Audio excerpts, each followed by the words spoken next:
Comunista Chinês. Se você chegar hoje no Comitê Central do Partido Comunista Chinês e perguntar para os chineses lá qual é a teoria que abarca aqui a economia chinesa, eles vão falar assim, nós temos uma ligação muito forte com a teoria da dependência. Quando o Teotônio veio embora da China, o governo chinês ofereceu para ele tudo. O governo chinês não queria que o Teotônio dos Santos viesse embora. Tudo. E tinha tudo. Ele ia morar no palácio lá do imperador, do Xi Jinping. Ele podia morar com o Xi Jinping. Ele podia morrer e ser enterrado lá da tumba do Mao Tse-tung. Caralho. O Teotônio dos Santos. Eu tive com o Teotônio, eu convivi com o Teotônio até o final da vida do Teotônio. E eu tenho uma saudade do Teotônio. O Teotônio era um homem de 80 e tantos anos, com uma espontaneidade. Ele no final, a gente conseguiu para ele dar aula lá na UERJ, e era engraçado as nossas pizzas e nossos chopes com o Teotônio. E eu falei, Teotônio, tu veio embora porque ele tinha saudade disso aqui, João. Tomar um chopinho na esquina. Na China não tem isso, João. Em Pequim não dá para tomar um chopinho na esquina. Olha que na China tem, hein? Porra, ele não achou. Tem um amigo meu que achou um pé sujo na China. Na China? João, olha aí. Olha aí, temos que ir lá, hein? Um copo sujo, copo sujo. Temos que ir lá, isso é importante, hein? Não bate assim, não. Isso é revolucionário, hein? Tá ligado, né, tio João? Tem um copo sujo lá na China. Isso é revolucionário. Eu vou colar lá com o Felipe Durante daqui uns dias. Isso é revolucionário, hein? Eu, como maoísta da mesa, eu tenho que falar da semicolonialidade aqui. Claro. Do semifeudalismo e da semicolonialidade. Vamos lá. Nós, maoístas, nós estamos trabalhando com um outro nexo causal aqui, Alberto Passo Guimarães, Nelson Werneck Sodré, que a gente vai trabalhar com a semifeudalidade, né? Como um mote de explicação. Em que sentido? Né? Quando a gente fala semifeudal, gente, a gente não tá falando que tem castelo, nem o Shrek andando pelo negócio. Até porque não teve Idade Média no Brasil. Não teve Idade Média no Brasil. O que a gente tá falando? A gente tá falando que um modo de produção, ele é um modo de produção dominante. Ele não é um modo de produção único. Não é hegemônico. Quando a gente fala modo de produção capitalista, a gente está falando que as relações capitalistas são as relações dominantes dentro de um dado local. Que é bom demais, na periferia do mundo, nos países do antigamente chamado Terceiro Mundo, hoje chamado Sul Global, dentro da academia, muitas vezes a gente tem resquícios de outros modos de produção, como o modo de produção feudal. Nesse sentido, a gente fala de semifeudalidade. Vou dar um exemplo mais clássico.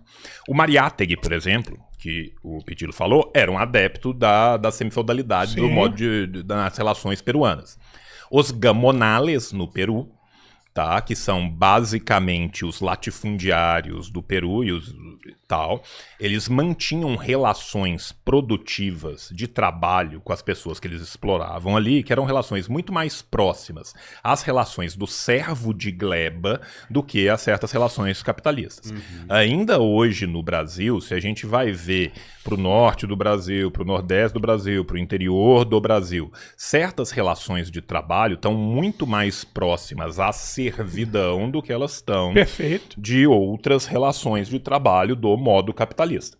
Então, o que a gente está falando? A gente está falando que em países onde a burguesia vai, em média, se tornando cada vez mais uma burguesia compradora, vai se tornando cada vez uma burguesia rentista e cada vez menos uma burguesia produtiva, e que os latifundiários mantêm relações que são relações pré-tercapitalistas, não são relações de um capitalismo desenvolvido. A gente vai ter a predominância de uma semifeudalidade, no sentido de que certas relações de trabalho sequer chegaram ao que o capitalismo previa para essas relações de trabalho. Tá? E são modos diferentes de perceber a sociedade, são modos historiográficos diferentes de trabalhar. Tá? Em última instância, existem várias proximidades entre eles, existem algumas distâncias entre eles. Às vezes até mais distâncias do que certas proximidades em alguma coisa. Mas o que a gente está falando aqui? Independente de você ser adepto de uma teoria ou de outra, você está falando que o país em que nós nos encontramos é um país que é ainda colonizado. Perfeito. É um país que não participa da centralidade da distribuição global da produtividade econômica, dos salários, da riqueza, de nada disso. Nós estamos falando aqui, de fato, de semicolônias. Inserção subordinada. Inserção subordinada. É como se a gente não tivesse conseguido fazer a nossa independência. É até hoje. isso. Em nenhum sentido, entendeu, Rodrigão? Cara, tudo aqui é pautado a partir do exterior. Lá de fora. Cara, o Kwame Nkrumah, ele escreve um livro chamado Neocolonialismo. Tá? O que ele está falando ali no neocolonialismo? Que mesmo depois da independência formal de certas colônias, elas continuam sendo, entre aspas, colonizadas economicamente, financeiramente, nas suas relações culturais, educacionais, de trabalho. Por quê? Porque aquele país simplesmente deixou de ter a posse de facto de direito de um determinado local e ele continua se impondo. Quando você pega, por exemplo, o franco CFA na África. O que é o franco CFA? É uma moeda artificial criada pela França para que, uma vez que as suas colônias tivessem se tornado independentes, elas continuassem fazendo todos os seus negócios com a França nessa moeda, que é criada pela França, que a paridade cambial é decidida pela França e que força esses países para continuar a fazer coisas com a França, que não apenas eles se submetam ao câmbio do franco CFA, mas que eles mantenham ao menos um terço, muitos deles mantêm muito mais do que isso, das suas reservas cambiais e das suas reservas em ouro no solo francês. As perdas internacionais. No solo francês. Se você chega no Niger, 26% da população tem acesso à luz. Se você chega na França, 1 de cada 3 luzes que está sendo acendida com urânio que veio do Niger. E agora que Niger, que Burkina Faso, que Mali estão de fato tentando lutar pela sua independência, boa parte das reservas cambiais, boa parte das reservas de metais desse país estão lá na França. Você acha que a França vai devolver?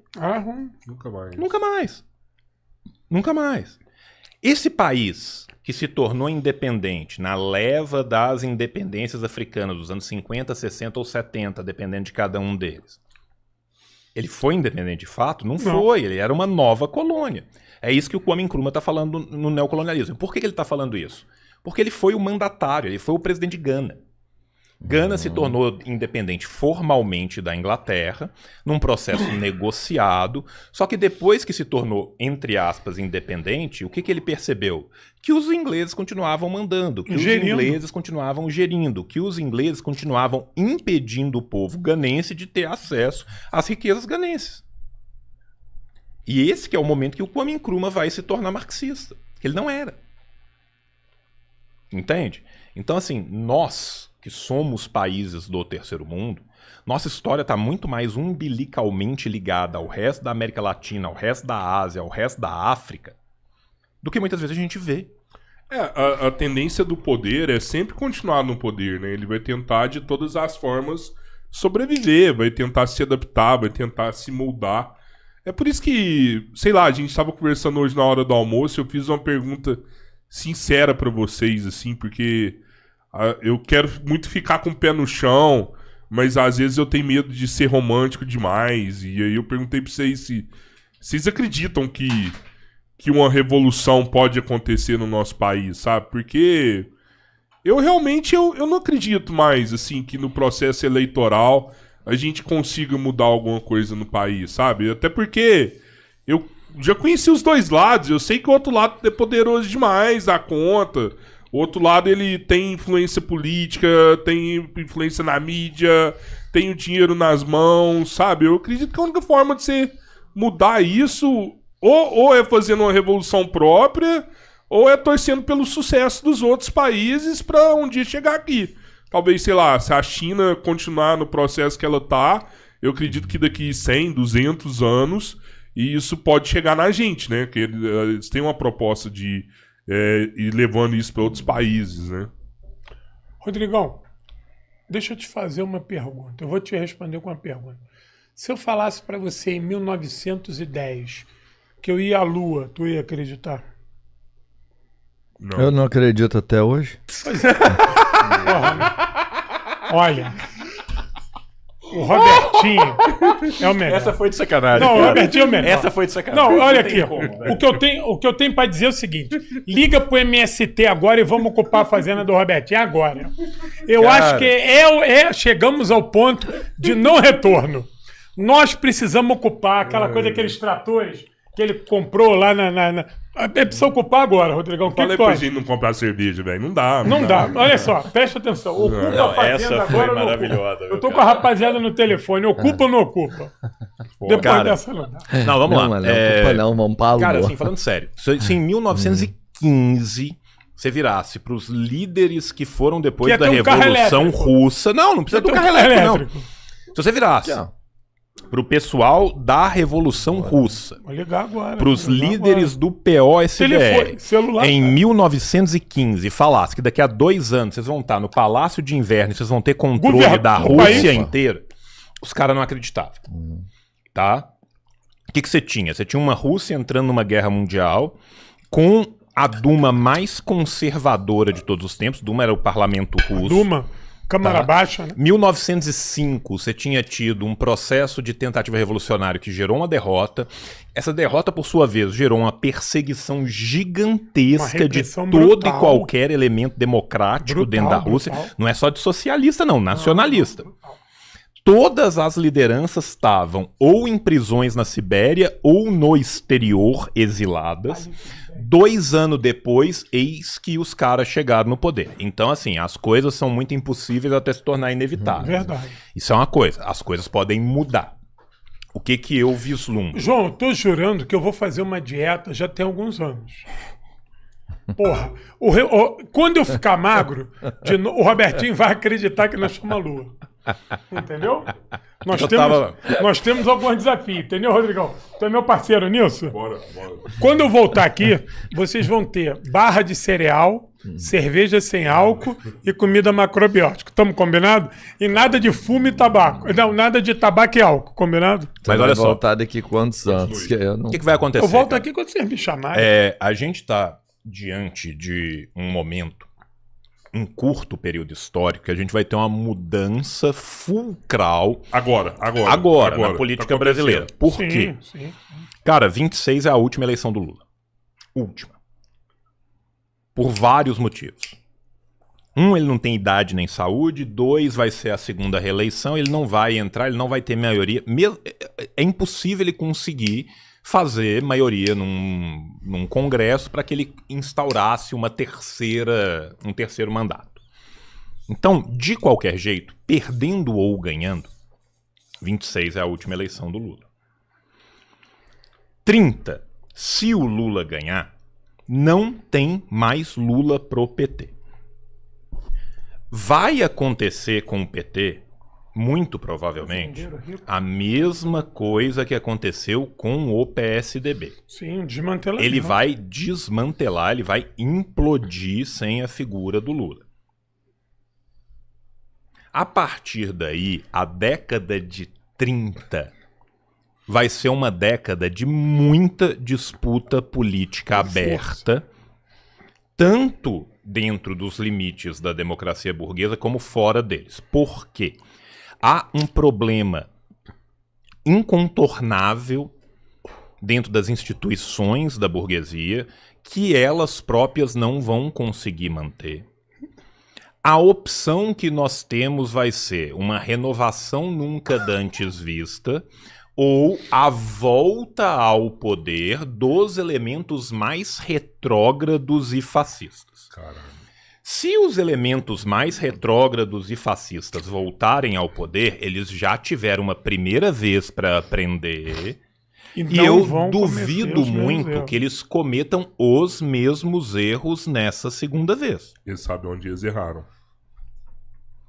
Né? Por mais que muitas vezes a burrice do lado de lá seja impressionante, né? E aqui eu tenho que citar o Konrad Adenauer, que eu falei lá atrás, que foi o chanceler. Não vai citar o pastor da calcinha? Não, eu vou citar o Adenauer, porque o Adenauer tem uma frase que é maravilhosa. O Adenauer, cara... Olha, João, dá pra trazer o pastor da calcinha aqui pra ele se explicar? Vamos trazer. Dá pra trazer? Vamos trazer. Tá bom. O Adenauer tem uma frase maravilhosa que é o seguinte: a inteligência humana possui limites, a estupidez não. Então, muitas vezes a gente se surpreende com a capacidade das pessoas de cometerem erros iguais, tá?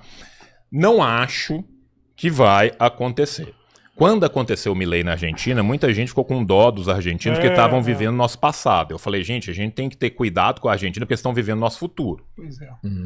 Eita. Concordo. Em 30, se o Lula ganhar, acabou Lula. O Haddad é incapaz de ganhar uma eleição para condomínio. Sim. Foi provado. O Lula criou uma longa política de pé de bananeira que perto não nasce nem sombra. Os elementos ainda mais progressistas do PT recebem muito pouco apoio do próprio partido. Quantas vezes o Renato, por exemplo, Renato Freitas, que é o elemento mais avançado que o PT tem hoje. O elemento mais avançado que o PT tem hoje. Renato Freitas. Foi deixado ao Deus dará pelo próprio partido. Quando surge uma figura de um partido da constelação do PT que se capitaneia com uma possibilidade de continuidade, ela cai pra cima. Olha o que aconteceu com o Dino. Perfeito. Não se trata de quem tá no poder fazer um líder. Eu acho que isso nunca foi possível. Você pegar o próprio que aconteceu com Stalin. Stalin não conseguiu fazer bons sucessores, né? Mas Você tem que ver quem tem os potencial e motivar. Grandes sucessores. Malenkov, Molotov, Beria. Ali a discussão era outra. Eu acho que, Pitilo, o importante é a gente aproveitar um momento, o que tá acontecendo, que é um momento, eu tô vendo, e eu nunca vi na minha vida, eu tô vendo uma mobilização por parte da população, de pessoas que estão vendo uma pessoa, que estão apostando nessa pessoa, estão vendo a possibilidade dessa pessoa mudar algo, e todo mundo abraçar o cara e realmente ir junto. Não é um projeto de uma pessoa só, não é um salvador da pátria que vai mudar, que vai resolver tudo. Eu sei. Mas todo mundo aproveitar que esse cara hoje, ele tá explodindo nas redes sociais, ele explode em todos os lugares que ele vai, sei lá, a gente vai num Outback, no McDonald's, o cara lá do caixa tá falando do cara. A gente vai na academia, tem um cara que tá vendo o debate lá dentro da academia assistindo ele. Esses dias eu fui na minha escola, velho, uma escola particular. Pai de aluno virando e falando assim, pô, velho, eu assisto aquele cara lá, velho. Assisto aquele cara lá. Eu falei, você é comunista? Não sou não, mas eu gosto da ideia desse cara. Ligão, eu entendo isso, mas olha, isso que você tá colocando, a questão da visibilidade hoje é muito importante. A rede social faz, né? Faz isso. A rede social transforma um anônimo em uma celebridade. Mas vejamos, meu querido camarada, eu não estou discordando de você, não. Eu só quero agregar alguns elementos nesse debate. Vejamos. Nós vimos que a nossa sociedade ela se tornou muito complexa. Ou ela já era complexa e talvez nós não tínhamos essa percepção a partir do impeachment da presidenta Dilma. Nós entramos ali num turbilhão de problemas e nós trouxemos para o cenário nacional figuras grotescas que ou são ou bordejam com fascismo.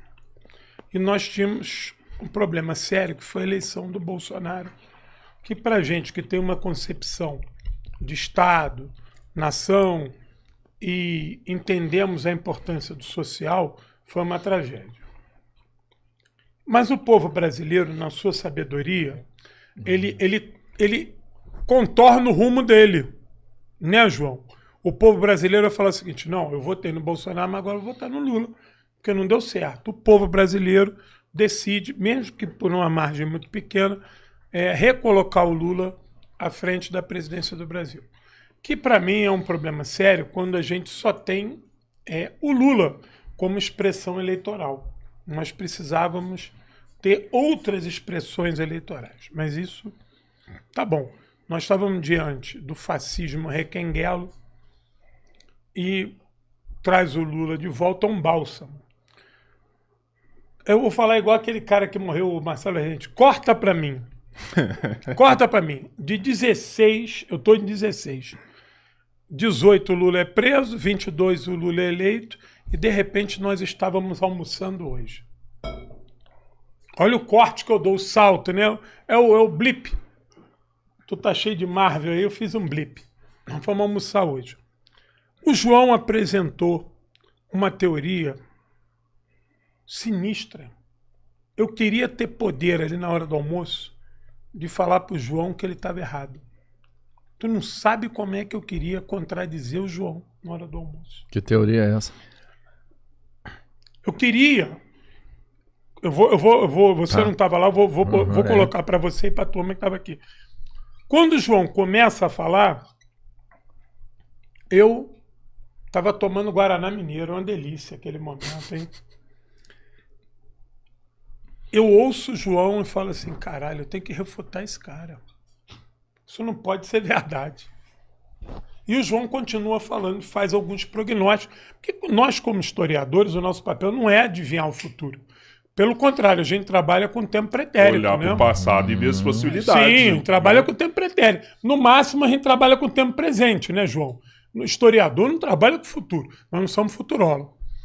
Aí o João apresentou a teoria, nós ali rapidamente, um papo de almoço, eu fiquei assombrado, porque eu concordei com tudo que o João falou, mas eu queria refutar ele, eu queria ter um mínimo de elemento para falar assim, não, João, tá errado, isso não vai acontecer, não. Obviamente que é um prognóstico, né? Pode ser que tudo que ele tenha falado não vá acontecer. Mas eu fiquei, assim, ouvindo o João e, em parte, o João retratou o que eu já vinha mensurando em algum momento, que é, nós temos um problema grave no Brasil, que é a entrega do destino da nação a um reduto extremamente institucional. O maior partido hoje do Brasil, ou seja, o partido que governa o Brasil e que tem uma força política, eleitoral primaz, é o PT com Lula. Não é o PT, é o PT com Lula. A figura do Lula está velha. Lula não vai ser mais candidato. A gente estava discutindo que o Lula deve ganhar em 2026, mesmo que com alguma dificuldade, mas não vai ser uma dificuldade maior que foi 2022, e a gente talvez tenha mais 4 anos do Lula aí. A partir do final do governo Lula, os nossos problemas começam. Porque nós temos um recuo drástico do movimento popular enquanto massa.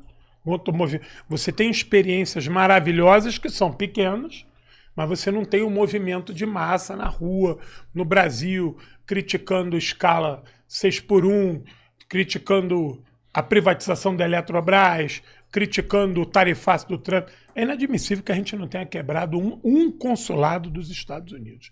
Que a gente não tenha atacado a embaixada dos Estados Unidos com pedra, com tinta, com cocô, com alguma coisa diante desse cenário. Minimamente. Eu não estou falando aqui que a gente tem que matar ninguém, não, pelo amor de Deus. Mas jogar uma pedra na embaixada dos Estados Unidos, nós tínhamos que ter jogado. Eu me coloco no centro dessa crítica, mediante o ataque que a gente está sofrendo. Então nós temos uma debilidade enquanto a movimento de massa no Brasil para fazer um enfrentamento político.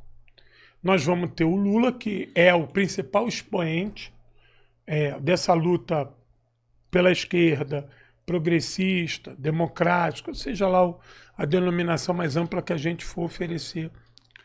Essa figura sai de cena. O segundo escalão do PT não existe e é ruim.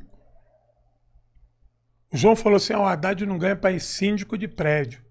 Dado o cenário, tomara que ele não ganhe mesmo. Uhum. Entendeu? Dado o cenário. Claro, se tiver o Bolsonaro e o Haddad, eu vou votar no Haddad. Vou carregar o Haddad no colo, vou dar beijo nele, vou dizer que ele é o cara mais fantástico do mundo. Vou até pegar a calcinha do pastor e vou vestir no Haddad. No Haddad. No Haddad. Mas, veja, há uma dificuldade de uma reação popular e de massa no Brasil. Uhum. Isso está na teoria do João do vácuo de poder. Não tem vácuo, né? Porque o João não está falando de vácuo de poder no campo institucional. Porque isso também é ruim, mas a gente pode curar problemas institucionais com mais institucionalidade. O João está falando da questão política, da questão popular, da questão de massa e mais.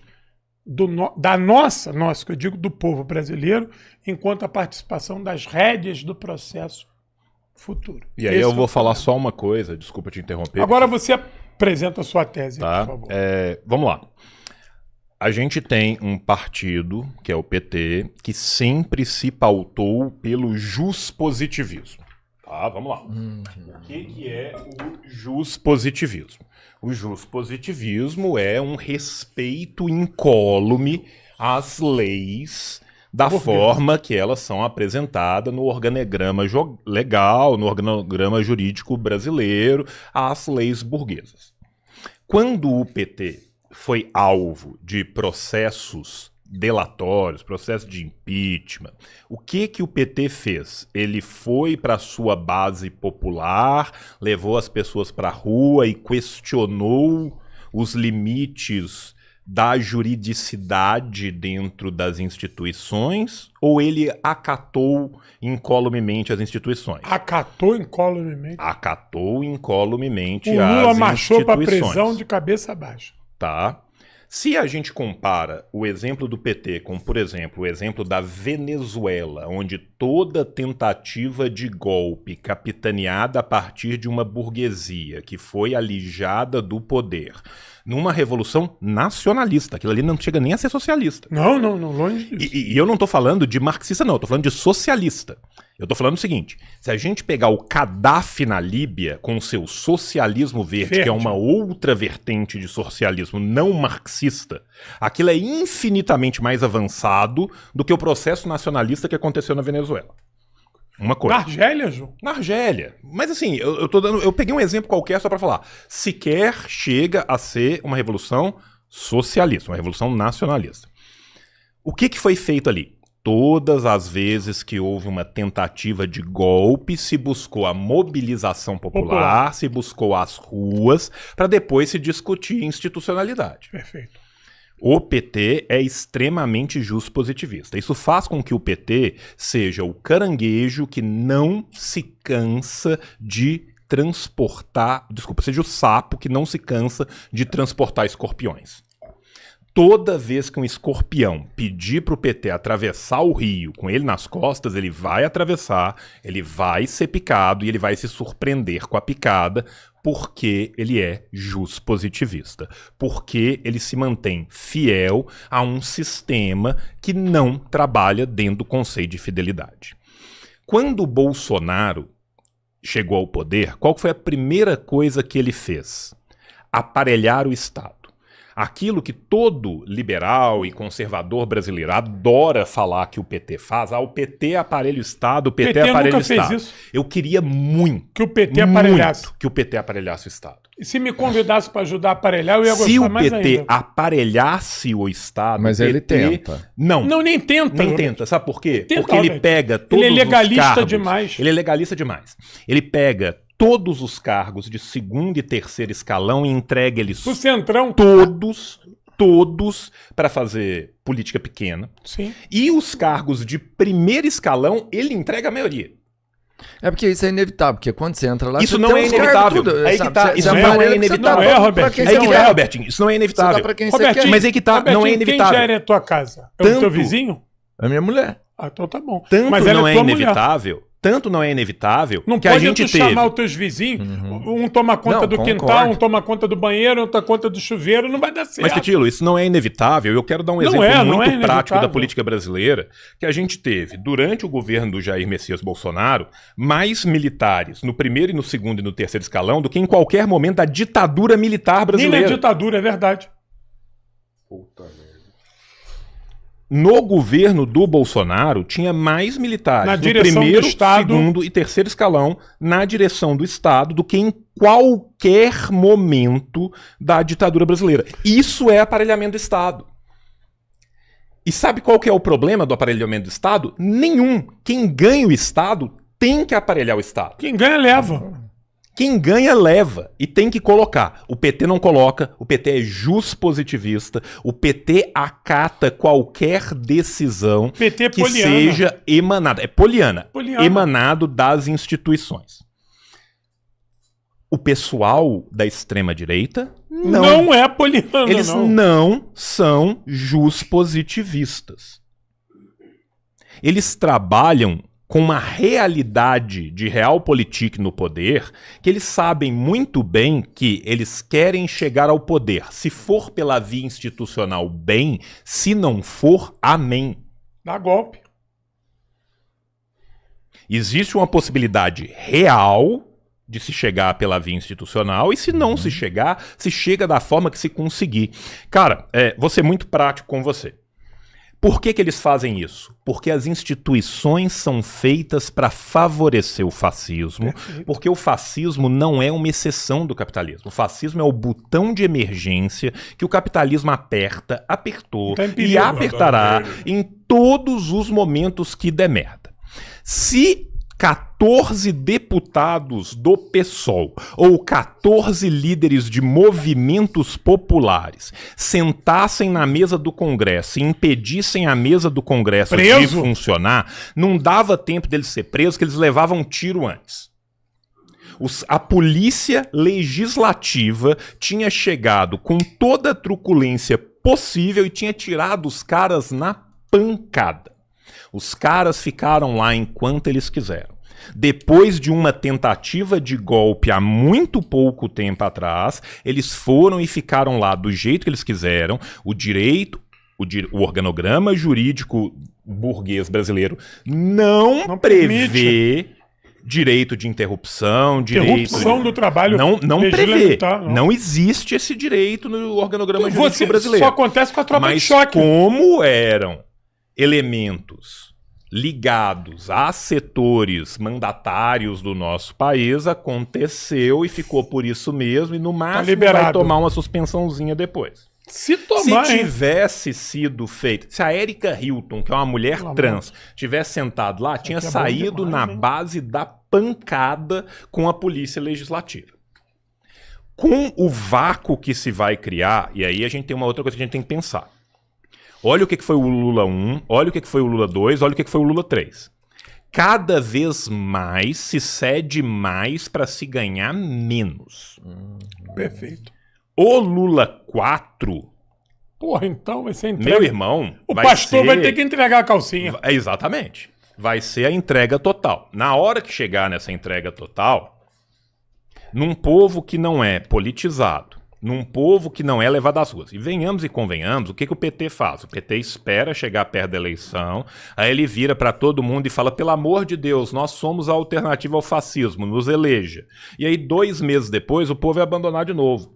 Cara, quantas redes de rádio e TV o Lula chamou durante esse governo? Nenhuma. 2. Uma do Haddad para falar de brusinha e uma agora com um ataque gigantesco.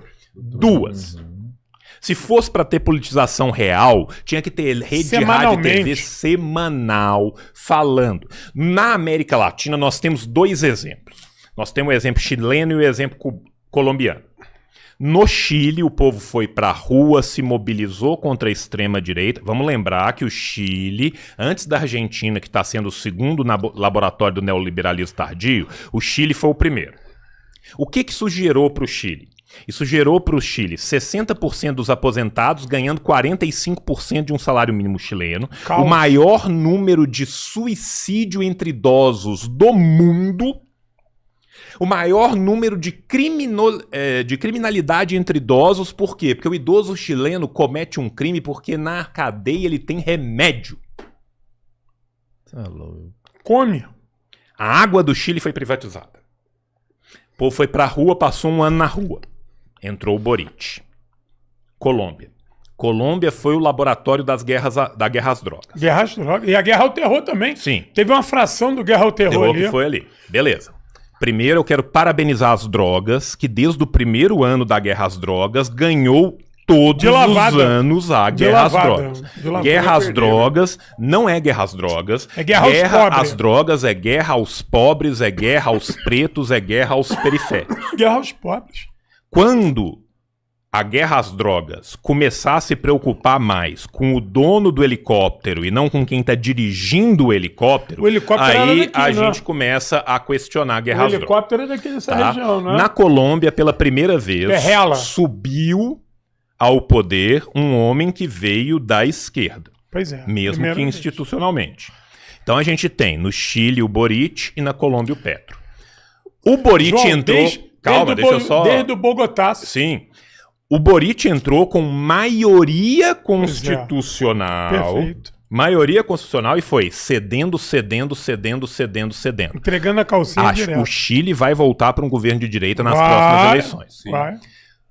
O Petro entrou com minoria cameral. Eu falei constitucional, queria dizer cameral. Com minoria nas duas câmaras. E tem avançado. E o que ele faz? Toda vez que alguma coisa precisa de ser passada, ele chama o povo. A Cláudia Ele chama o Sheinbaum- povo na rua, ele explica para a população em rede nacional: precisamos de fazer isso por causa disso, chama o povo na rua, esse povo faz pressão no Congresso, e aí o cara fala: eu preciso do voto, eu tenho que votar aqui nessa merda. Mas você entende que no Brasil o povo tá pronto pra ser chamado? Sim, mas não é. Esse que é meu ponto. não Uma é. vez que ele não é, e uma vez que conciliação só gera mais conciliação, e uma vez que quem abre mão da pauta mínima, da pauta máxima para ficar com a pauta mínima, sempre termina com a pauta nenhuma, mesmo que a gente tenha a eleição do Lula em 2026, nós vamos ter um mandato ainda mais rebaixado do que foi esse.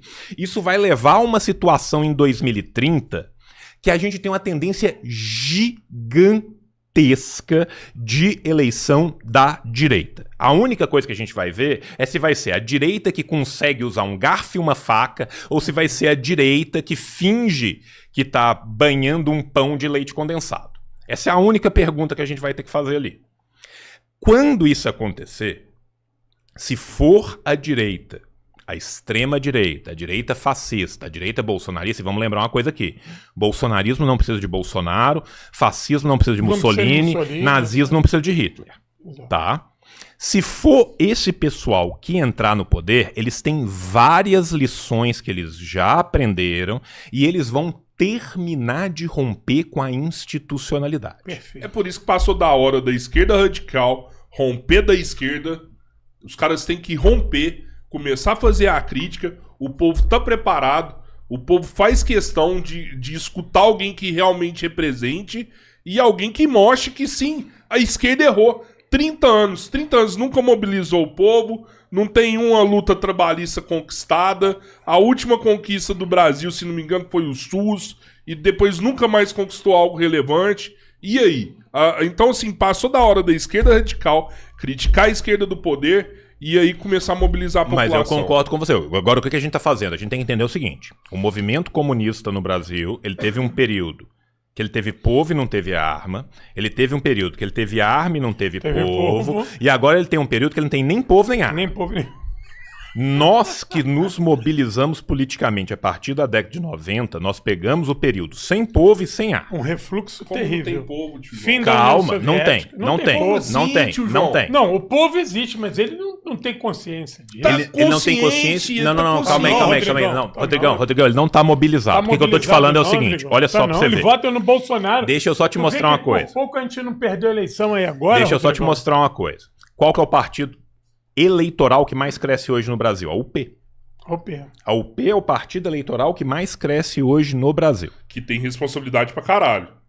Maravilhoso. Passou da hora do Léo Péricles chamar o Jones Manuel pra conversar. Calma, mas o que eu tô te Os falando é dois assim, se unirem, olha só, passou da olha hora. só, olha só. A UP cresce mais hoje do que qualquer outro partido. Mais do que o PT. Ainda assim, a gente tem que entender uma coisa. O sistema é feito para que esse tipo de partido verdadeiramente Morra. ideológico morra. Para que não funcione. Não tem relevância Tá? nenhuma. Não é só não ter relevância, não consiga Não alcançar existe. o poder. Não existe. Tem décadas que a gente não elege um vereador de um Foda. partido comunista de verdade. Foda. Tá? Décadas. Sabe por quê? Não é só porque os caras não tiveram voto, não. Teve gente que teve voto, mas não teve quociente eleitoral.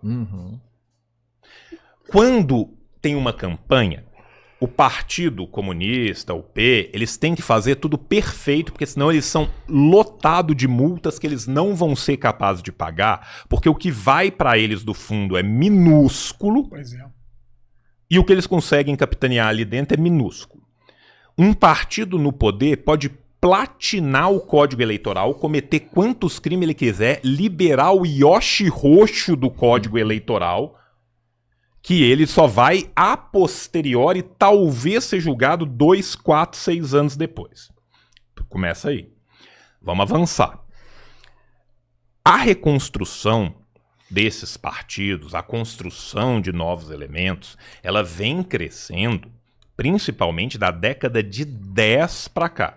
A década de 90, de zero, foi uma década de reconstrução mínima do movimento para formatar as pessoas que estão reconstruindo esse movimento agora.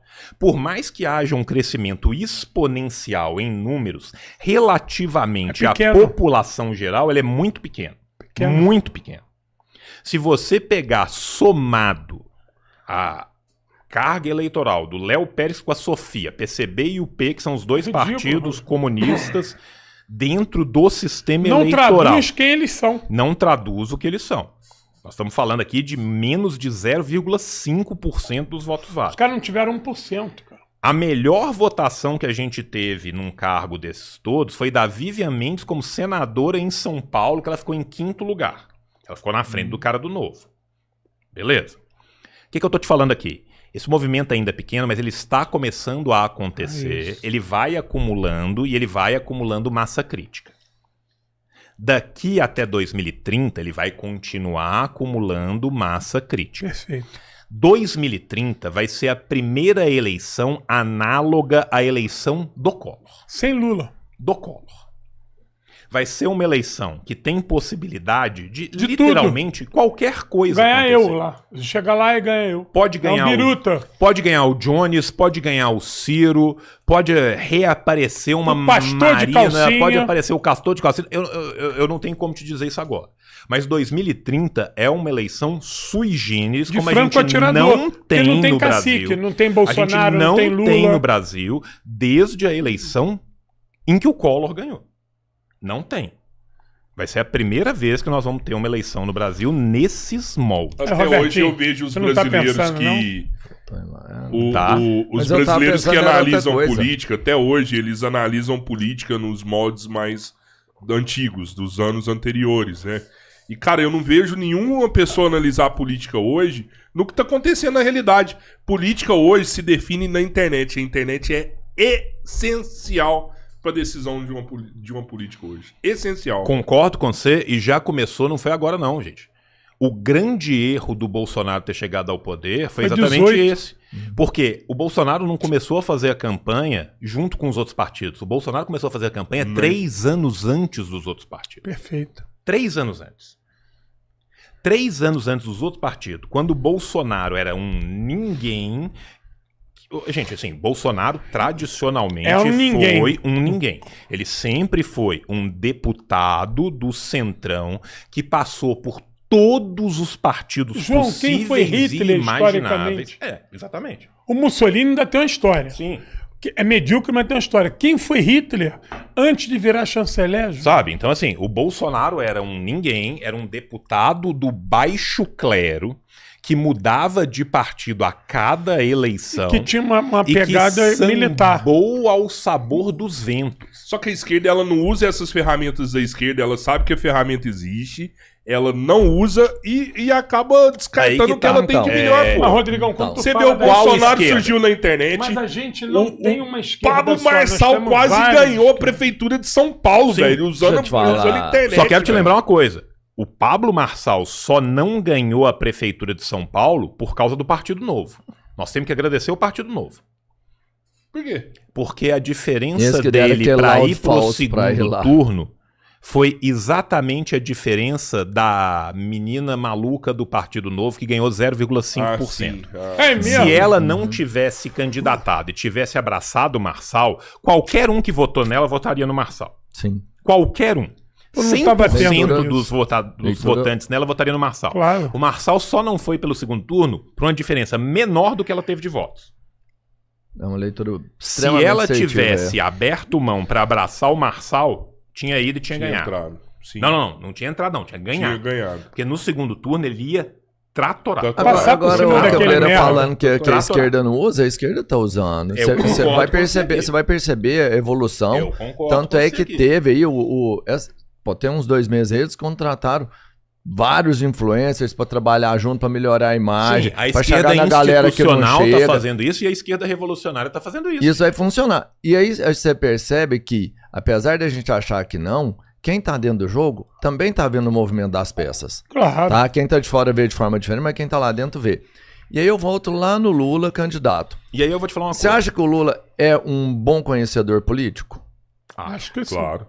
Alguém tem? Concordo, Não, essa acho dúvida que não ninguém tem, né? essa dúvida. E que ele é um bom estrategista? Sim. Médio. Tá. Ele poderia fazer estratégias Eu acho que melhores. eu Agora acho vocês que o não Lula é acreditam bom, que ele sabendo mas ele de tá tudo que- cercado Gado- de tanta gente ruim. É tipo isso. Eu Entendeu? não sei até que ponto Mas- ele mas- não é tão bom assim ou até que ponto ele tá cercado Tá Mas de sabendo- cercado de psicofantas. tanta gente ruim. Mas sabendo da estratégia que ele é capaz, assim, do conhecimento político que ele tem, isso é inegável. O conhecimento político ele tem pra Concordo? caralho. Claro, pra E caralho. que ele também é um bom estrategista. Sim. Não é o melhor, mas ele é um bom.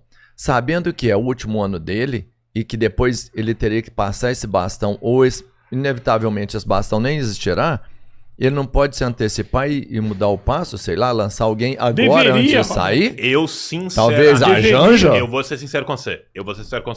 Eu não acho que vai acontecer. Não, também não. Eu não acho que vai Então acontecer. ele vai errar. Ele vai aceitar o Vai erro. Ele quer um aceitar. erro. Sim. E ele estrategicamente Sim. sabe disso. Eles Ele vai, apostam, ele vai Eu afundar não o acho barco que sem vai largar o acontecer. timão. Também não. Eu não acho que vai acontecer. eles Eu não acho que apostam vai no acontecer. continuismo. Sim. Eles vão continuar apostando no sequestro eleitoral via... Do centrão, É. de setores bem filé da Eu não puta. acho que vai ser agora que vai acontecer. Não, Eu vou te também falar acho que uma não. coisa, Robertinho, de coração, cara. Quando a gente ouve casco, 99% das vezes é cavalo ou burro. Nunca é um unicórnio, uma vez é zebra. Tá? De 100 vezes que a gente ouve um casco batendo, 99 é um cavalo ou um burro. Uma vez uma zebra, nunca é um unicórnio. Uhum.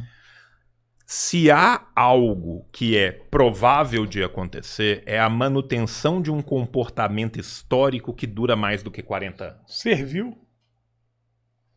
Nós estamos falando de um comportamento histórico de mais de 40 Herança da ditadura, anos João. continuados. Herança da que ditadura. eu O golpe foi não pra isso. acho que vai ser rompido agora. Também não. E aí o que eu te falo? Essa eleição de 30 vai ser essa eleição que vai ser uma loucura, que vai ter tudo e tal. O que acontece? Chegando, quem eu acho, eu não sei quem vai ganhar. A única coisa que eu consigo te ganhar é que quem ganhar não será justo positivista.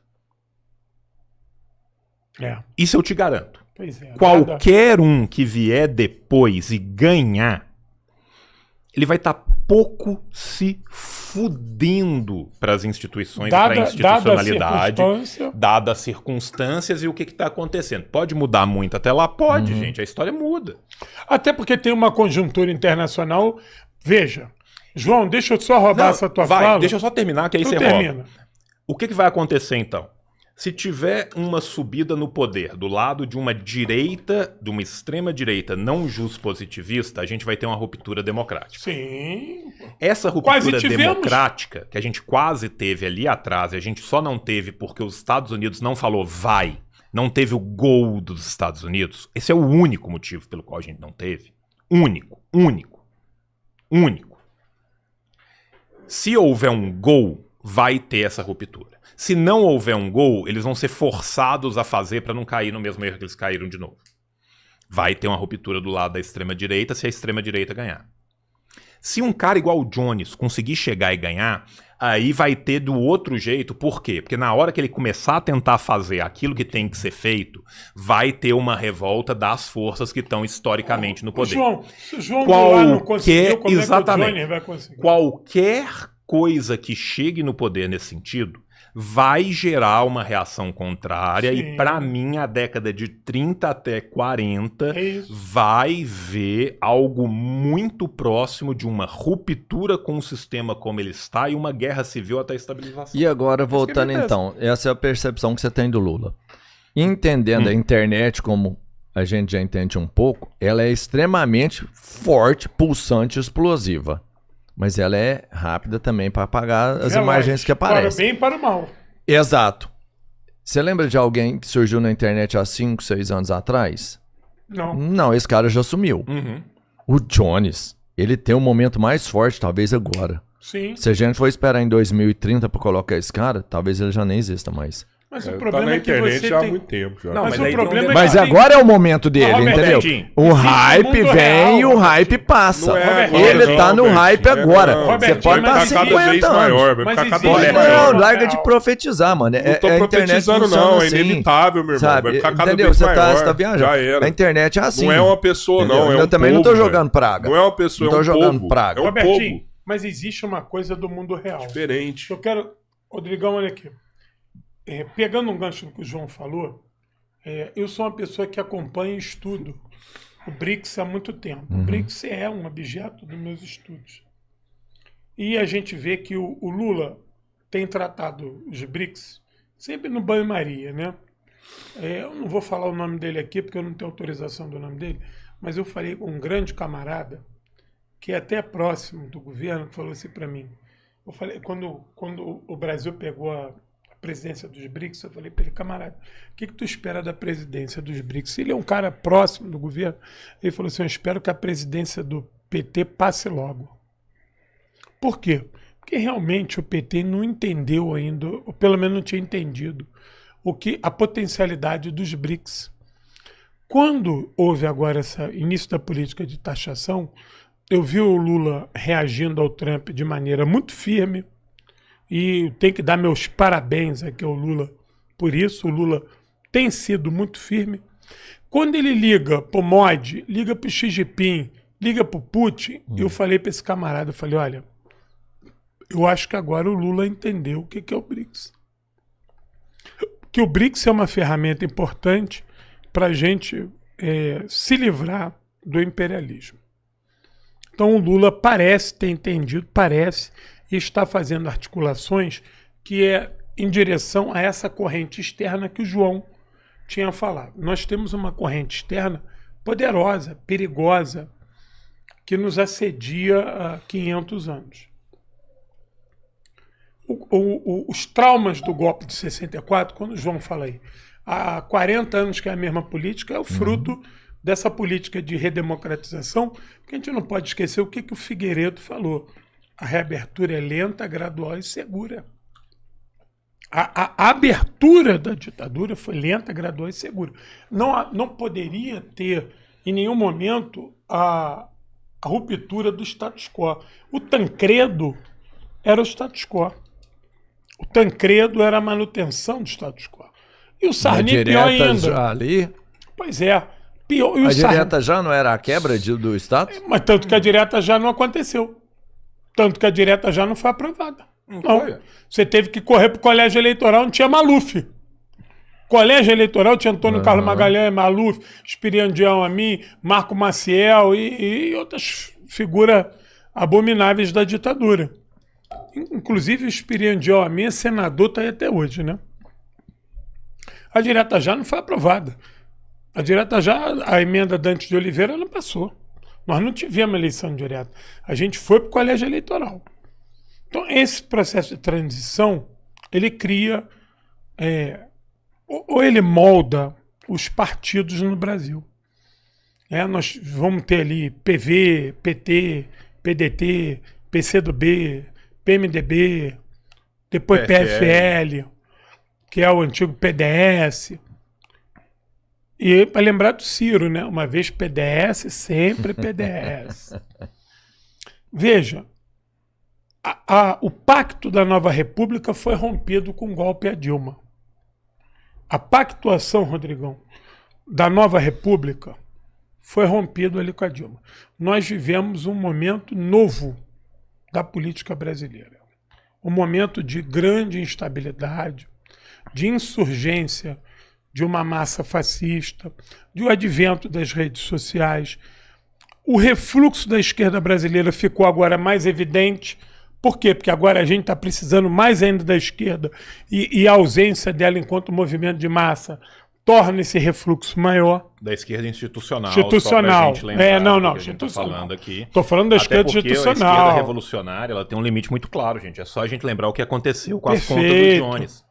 Não, João. E essa Cara, esquerda revolucionária, nós temos que dizer o seguinte, ela está em movimento, não está parada não. Nunca teve. Não, e ela não está Nunca preocupada teve. se vai eleger A, B ou C. Tá pouco ela se está fudendo. desenvolvendo a política dela. Desenvolvendo a política dela, que é Pois uma política é, de e outra base coisa, que vem se consolidando Por mais ao longo do miúda tempo. que ela possa ser, ela tem perspectiva de massa. E tem uma outra coisa também.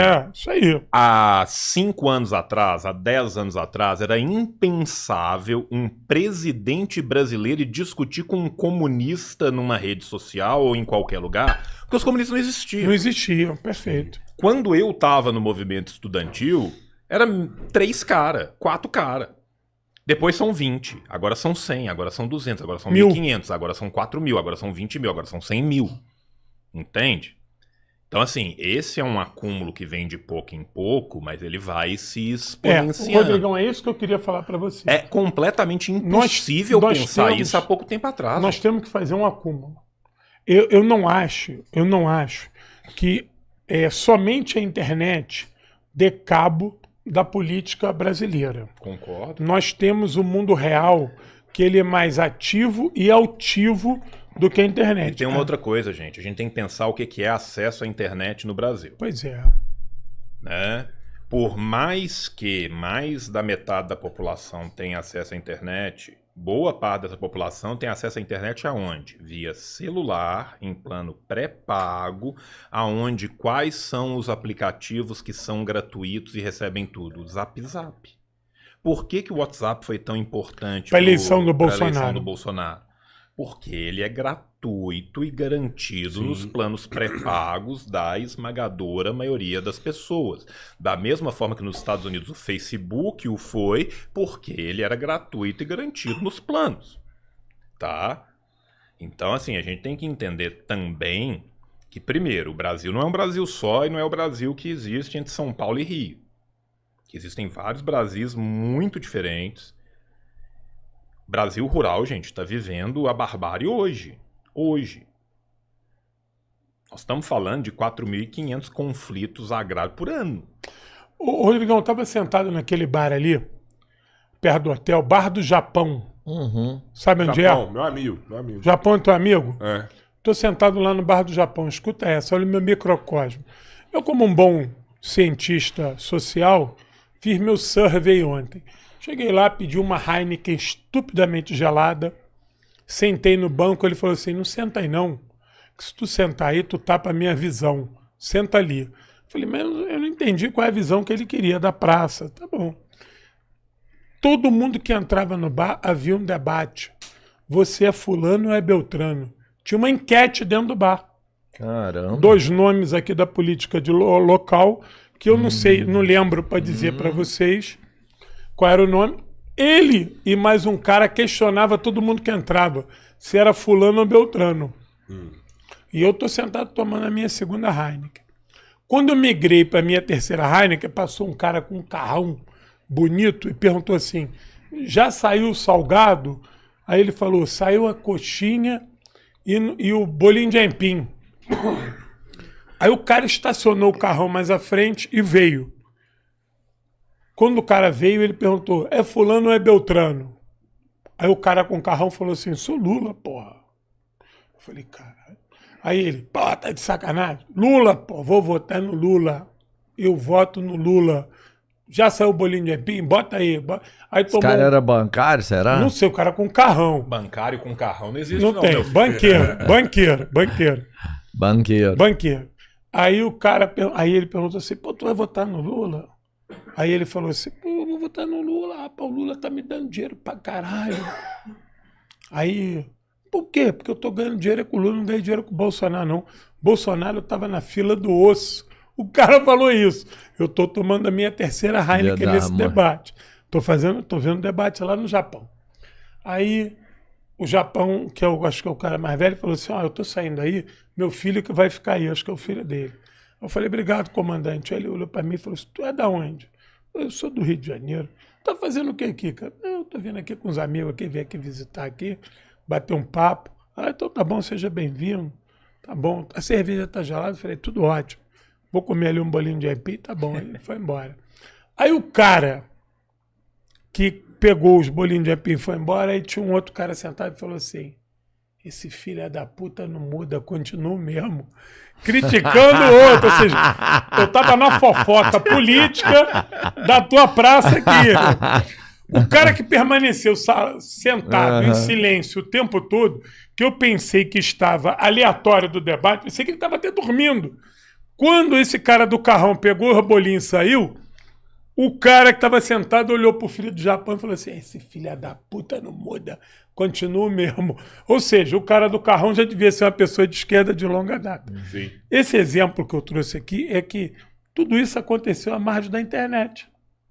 Porque ali nós tínhamos 4 pessoas, ou 5 nessa conversa, que eram pessoas que já tinham passado da meia idade, não tinha ninguém com o telefone ali na mão, ele era todo mundo velho, né? E existia um debate de mundo real, de política local. Pena não lembrar o nome. Eu não sei se o cara falou se o cara era Rodrigão ou Robertinho. Vai que o cara perguntou, é Rodrigão ou Robertinho? Que é isso mesmo. É um é o vai outro. dividir, Rapaz, vai que é dividir a contra, cidade, o porra. couro vai comer. Então, o que eu estou dizendo é o seguinte. E aí mostra muito da política. esses É Rodrigão debates- Robertinho, nós dividimos a cidade, nós dois tá sentados juntos. Esses debates, eles existem, eles É acontecem, isso, né? velho, é isso, pô. Mas a hora que eu falo pra gente olhar o poder da internet é Não, diante do que é inegável. Não, aconteceu. cara, Mas ele- a política ele é ainda passa no inegável. pegar Eu na vou te mão, falar uma né? coisa, cara. E lembrar também de outra coisa O Bolsonaro importante. não tinha sido eleito sem internet. Não, de forma Lenin nenhuma. fez uma revolução com minoria e ainda panfletando ali, ó. Mas aí que tá. Isso aqui, Panfletando. obrigado. Você levantou pra Mas eu tinha cortar. movimento popular. Você levantou pra eu cortar, eu vou te agradecer. Aqui é Althusser, aparatos ideológicos do poder. Althusser. Tá? Aqui Eu é usei o Althusser. Althusser no meu doutorado. Aparatos ideológicos do poder. O que Tá acontece? na hora ainda. Não, tá não. Depois bem, a gente não. vai ler os superchats É por depois. isso. Não, que não, ainda acontece? tô bem. Não, ainda tem mais uma horinha aí. Ah, então tá de Sempre boa. o Bom. poder vai criar aparatos ideológicos para sua manutenção. O jornal não foi criado Porra, João, para tu o partido Tu sacou operário. Althusser. Althusser tá lá no meu doutorado. Aparelhos ideológicos Lógico do do poder. Estado. Porra. Cara, o jornal não foi criado para o Lenin fazer revolução. Não. A rádio não foi criada para os argelinos tomar as ondas da rádio e fazer revolução. Então, sempre o aparato ideológico de manutenção Tem que do se status apropriar. quo, ele vai ser feito para manter o status quo ante. Ele vai ser feito para manter as coisas como eles estão. O jornal, quando ele é criado, qual que é a grande função do jornal? Repassar à massa aquilo que ela deve saber. O que ela deve saber? Aquilo que a burguesia quer que ela saiba.